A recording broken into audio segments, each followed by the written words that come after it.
Assalamualaikum warahmatullahi wabarakatuh. Perkenalkan, nama saya Muhammad Zafar Al-Hadi dengan NIM 3042178. Pada kali ini saya akan menyampaikan materi tentang subjek dan objek hukum, peristiwa biasa dan peristiwa hukum, hubungan hukum, cakap dan kewenangan berhak.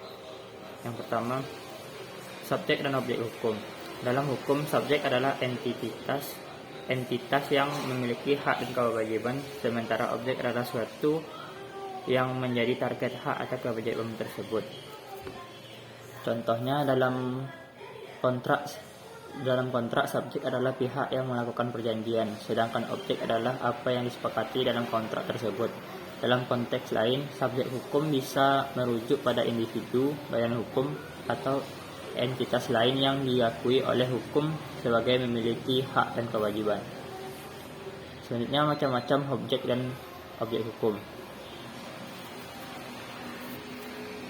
Yang pertama, subjek hukum. Yang pertama, individu, yaitu orang perseorangan memiliki status subjek hukum dengan hak dan kewajiban pribadi. Yang kedua, badan hukum, perusahaan, yayasan atau organisasi lain yang diakui oleh hukum sebagai entitas yang memiliki hak dan kewajiban. Yang ketiga, negara. Negara memiliki status subjek hukum dalam hukum internasional dan hukum nasional. Keempat, organisasi internasional. Entitas seperti PBB atau Uni Eropa diakui sebagai subjek hukum dalam hukum internasional. Yang kelima, kumpulan orang. Misalnya suatu kumpulan orang yang membentuk suatu perseorangan atau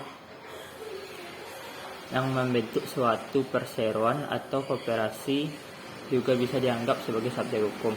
Selanjutnya, objek hukum. Yang pertama, hak. Objek hukum bisa berupa hak milik, hak kontrak, hak kekayaan intelektual, dan lain sebagainya. Yang kedua, kewajiban. Objek hukum juga bisa berupa kewajiban untuk melakukan atau tidak melakukan sesuatu seperti dalam kontrak.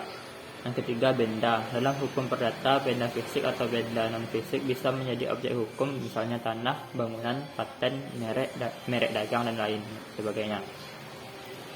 Yang keempat, peristiwa.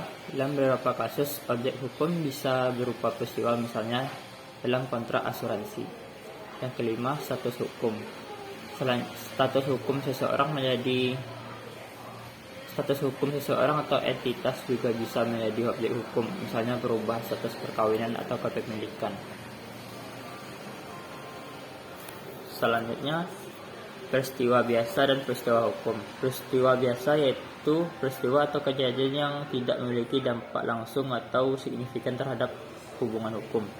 Contohnya perubahan cuaca atau kejadian sehari-hari yang tidak mempengaruhi hak atau kewajiban seseorang dalam konteks hukum. Yang kedua, peristiwa hukum yaitu peristiwa atau kejadian yang memiliki dampak langsung dan signifikan terhadap hubungan hukum. Contohnya kematian seseorang yang dapat mengakibatkan perubahan dalam distribusi warisan atau terjadinya perubahan status perkawinan yang mengubah hak dan kewajiban pasangan. Selanjutnya, hubungan hukum, cakap, dan kewenangan berhak. Hubungan hukum yaitu ikatan atau kaitan yang timbul antara subjek hukum atau entitas yang memiliki hak dan kewajiban dengan objek hukum atau sesuatu yang memiliki target hak atau kewajiban. Hubungan hukum ini mencakup berbagai aspek seperti hak milik, kontrak, perjanjian, dan lain sebagainya yang mengatur interaksi antar individu, badan hukum, atau entitas lain dengan hukum. Yang kedua, cakap, yaitu merujuk pada kemampuan seseorang atau entitas untuk memiliki hak, kewajiban hukum, serta untuk bertindak di bawah hukum. Seseorang dianggap cakap jika memiliki kapasitas mental dan usia yang memadai untuk memenuhi konsekuensi dari tindakannya. Misalnya anak di bawah umur atau orang yang tidak mampu secara mental mungkin dianggap tidak cakap untuk melakukan beberapa tindakan hukum tertentu. Yang ketiga, kewenangan berhak merupakan hak atau kekuasaan yang dimiliki oleh seseorang atau entitas untuk melakukan sesuatu hak, memiliki sesuatu sesuai dengan hukum. Kewenangan berhak ini sering dikaitkan dengan hak-hak yang diakui oleh hukum, seperti hak milik, hak kontrak, atau hak untuk melakukan tindakan tertentu. Baik, demikian materi yang dapat saya sampaikan. Jika ada salah kata mohon dimaafkan. Assalamualaikum warahmatullahi wabarakatuh.